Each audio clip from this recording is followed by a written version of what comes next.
আপনি আপনার ফেসবুক পেজে মনিটাইজেশন পাবেন কিনা সেটাই এই ভিডিওতে দেখিয়ে দিব। আপনারা যারা ফেসবুকে পেজ খুলে টাকা ইনকাম করার জন্য কাজ করছেন, আপনাদের এটা আগের থেকেই জেনে রাখা উচিত যে আপনারা আপনাদের পেজ থেকে টাকা ইনকাম করতে পারবেন কিনা, অথবা আপনারা আপনাদের পেজে মনিটাইজেশন পাবেন কিনা। কেননা এখন কিন্তু ফেসবুক আগের চেয়ে অনেক আপডেট হয়ে গিয়েছে। এখন যে কেউ মনিটাইজেশনের জন্য অ্যাপ্লাই করলে কিন্তু আর মনিটাইজেশন দিচ্ছে না, অনেকের মনিটাইজেশন কিন্তু বাতিল করে দিচ্ছে। তো আপনারা যাতে এই সমস্যায় না পড়তে হয় সেজন্য আপনি আগের থেকেই চেক করে রাখবেন যে আপনি আপনার পেজে মনিটাইজেশন পাবেন কিনা। তো এই ভিডিওতে আমি আপনাদেরকে দুইটা পদ্ধতির মাধ্যমে দেখিয়ে দিব। প্রথমে আমি আপনাদেরকে ফেসবুক অ্যাপ্লিকেশনের মাধ্যমে দেখাবো এবং তারপরে আমি আপনাদেরকে দেখিয়ে দিব গুগল ক্রোমের মাধ্যমে। তো এই দুইটা পদ্ধতির মাধ্যমে কিন্তু আপনারা অবশ্যই চেক করবেন যে আপনারা আপনাদের ফেসবুক পেজে মনিটাইজেশন পাবেন কিনা। তো আপনারা সর্বপ্রথম আপনাদের যে ফেসবুক অ্যাপ্লিকেশনটি আছে আপনারা সেটা এখান থেকে ওপেন করে নেবেন। তো ফেসবুক অ্যাপ্লিকেশনের ভিতরে প্রবেশ করার পর আপনারা যে পেজটিতে চেক করতে চাচ্ছেন যে মনিটাইজেশন পাবেন কিনা, আপনারা সেটা অবশ্যই এখানে ওপেন করে রাখবেন। তারপর এখান থেকে যে দেখতে পাচ্ছেন ড্যাশবোর্ডের আইকন, আপনারা এই অপশনে ক্লিক করবেন, অথবা আপনারা এখান থেকে থ্রি ডট এই অপশনে ক্লিক করে এখান থেকে যে দেখতে পাচ্ছেন প্রফেশনাল ড্যাশবোর্ড, আপনারা এই অপশনে একটি ক্লিক করে দিবেন। তো তারপর আপনারা এখান থেকে একটু স্ক্রল করে সরাসরি নিচে চলে আসবেন। তো এখান থেকে স্ক্রল করে নিচে চলে আসার পর এখান থেকে এই যে দেখতে পাচ্ছেন একটি অপশন কিন্তু আছে পেজ রিকমেন্ডেশন। তো আপনারা জাস্ট এখান থেকে পেজ রিকমেন্ডেশন আপনারা এই অপশনে একটি ক্লিক করে দিবেন। তো এই অপশনে ক্লিক করে দেওয়ার পর এখানে কিন্তু দেখতে পাচ্ছেন লেখা এসেছে পেজ রিকমেন্ডেশন এবং এখানে নিচে দুইটা অপশন আছে পেজ স্ট্যাটাস। সো আপনারা এখান থেকে পেজ স্ট্যাটাস এই অপশনে একটি ক্লিক করে দিবেন। তো এখান থেকে দেখতে পাচ্ছেন পেজ হ্যাজ নো ইস্যু এখানে কিন্তু লেখা আসছে, তার মানে আমাদের এই পেজে কিন্তু কোনো ধরনের সমস্যা নাই। আমরা এই পেজটিতে মনিটাইজেশনের জন্য যে রিকোয়ারমেন্ট লাগে সেটা ফুলফিল করে যদি মনিটাইজেশনের জন্য অ্যাপ্লাই করি তাহলে কিন্তু আমরা এই পেজটিতে অবশ্যই মনিটাইজেশন পাবো। তো এখন আমি আপনাদেরকে দেখিয়ে দিব যে আপনারা গুগল ক্রোমের মাধ্যমে কিভাবে চেক করবেন। তো তার জন্য আপনারা সরাসরি আপনাদের গুগল ক্রোমটি ওপেন করে দিবেন এবং এখান থেকে সার্চ অপশনে একটি ক্লিক করবেন এবং তারপর এখান থেকে মেটা বিজনেস সুইট এটা লিখে সার্চ করে দিবেন। তো মেটা বিজনেস সুইটস লিখে সার্চ করে দেওয়ার পর আপনাদের কিন্তু এমন একটি ইন্টারফেসে নিয়ে চলে আসবে।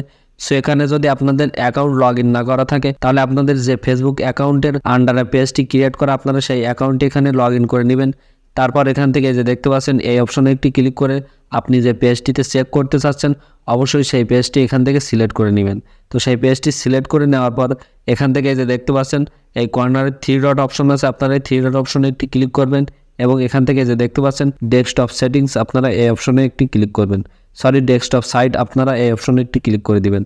তো ডেস্কটপ সাইট এই অপশনে একটি ক্লিক করে দেওয়ার পরে আপনাদের সামনে পেজটি কিন্তু এমনভাবে ওপেন হবে।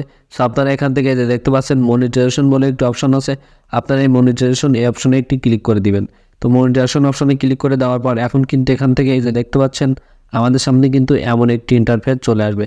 সেখান থেকে যে দেখতে পাচ্ছেন নো মনিটাইজেশন ভায়োলেশন এমন একটি লেখা কিন্তু আপনাদের সামনে চলে আসবে। তার মানে আপনাদের পেজে কিন্তু কোনো ধরনের ভায়োলেশন নাই, আপনাদের পেজটি কিন্তু সম্পূর্ণ সেভ আছে এবং আপনারা যদি এই পেজ থেকে রিকোয়ারমেন্ট ফুলফিল করে মনিটাইজেশনের জন্য অ্যাপ্লাই করেন তাহলে কিন্তু আপনারা এই পেজ থেকে মনিটাইজেশন পাবেন। এই যে নো মনিটাইজেশন ভায়োলেশন এই লেখাটির মাধ্যমে ফেসবুক আমাদেরকে বোঝাতে চাচ্ছে যে আমাদের পেজে কোনো ধরনের পলিসি ইস্যু নাই। তো আপনারা যদি এই পেজটির মাধ্যমে রিকোয়ারমেন্ট ফুলফিল করেন তাহলে কিন্তু আপনারা অবশ্যই মনিটাইজেশন পাবেন। তো আপনাদের মনিটাইজেশন রিকোয়ারমেন্ট ফুলফিল হতে আর কতটা বাকি অথবা আপনারা কতটা রিকোয়ারমেন্ট ফুলফিল করেছেন সেটা দেখার জন্য এই যে দেখতে পাচ্ছেন ভিউ পেজ এলিজিবিলিটি, আপনারা জাস্ট এই অপশনে একটি ক্লিক করবেন।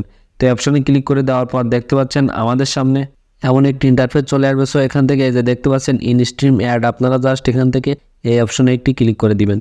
তো অপশনে ক্লিক করে দিলে দেখতে পাচ্ছেন ফেসবুক পেজে রিকোয়ারমেন্ট অনুযায়ী আমাদের পেজে কিন্তু 6% ফলোয়ার যুক্ত হয়েছে এবং এই যে দেখতে পাচ্ছেন এখানে কিন্তু 3% মিনিট, অর্থাৎ এখান থেকে এই যে দেখতে পাচ্ছেন বলা হয়েছে লাস্ট 60 দিনের ভিতরে কিন্তু আমাদেরকে 60,000 মিনিট ওয়াচ টাইম কিন্তু গেইন করতে হবে। তো সেই অনুযায়ী কিন্তু আমাদের শুধুমাত্র 3% কিন্তু এখান থেকে যুক্ত হয়েছে এবং 3 নম্বর যে অপশনটি দেখতে পাচ্ছেন অ্যাক্টিভ ভিডিওস, এই অপশনটির মাধ্যমে বোঝাতে যাচ্ছে আমাদের কিন্তু এখানে 5টি অ্যাক্টিভ ভিডিও রয়েছে। তো আপনাদেরও যদি 5টি অ্যাক্টিভ ভিডিও থাকে তাহলে কিন্তু এখান থেকে এটা কিন্তু টিকমার্ক হয়ে যাবে। তো আপনাদের পেজে যদি লাস্ট 60 দিনের ভিতরে 5,000 ফলোয়ার এবং 60,000 মিনিট ওয়াচ টাইম এবং 5টি অ্যাক্টিভ ভিডিও থাকে তাহলে কিন্তু আপনারা অবশ্যই মনিটাইজেশনের জন্য অ্যাপ্লাই করতে পারেন এবং মনিটাইজেশন কিন্তু পাবেন। তো আশা করি আপনারা বুঝতে পেরেছেন যে আপনারা আপনাদের ফেসবুক পেজে মনিটাইজেশন পাবেন কিনা সেটা কিভাবে চেক করবেন। তো যদি ভিডিওটি ভালো লেগে থাকে অবশ্যই ভিডিওটিতে একটি লাইক করবেন আর চ্যানেলে নতুন হলে অবশ্যই চ্যানেলটি সাবস্ক্রাইব করে 5 টাকা নোটিফিকেশন বেল আইকনটি বাজিয়ে দিবেন। তো দেখা হচ্ছে পরবর্তী একটি নতুন ভিডিওতে, ততক্ষণ সবাই ভালো থাকুন, সুস্থ থাকুন।